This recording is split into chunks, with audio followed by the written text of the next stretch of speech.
Evo, curica je ovdje, hoćeš ti nam reći kako se zove?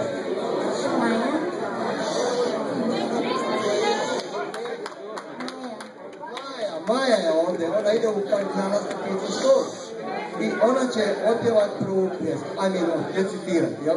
Recitirati. Izvoli.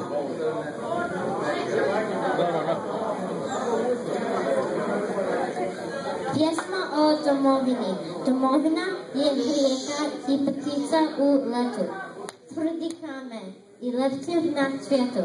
Domovinu hvalimo, svi joj se divimo, slobodni u miru u njoj živimo.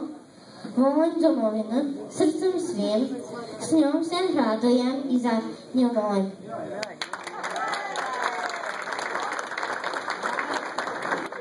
A je ovo lijepo rekla, nama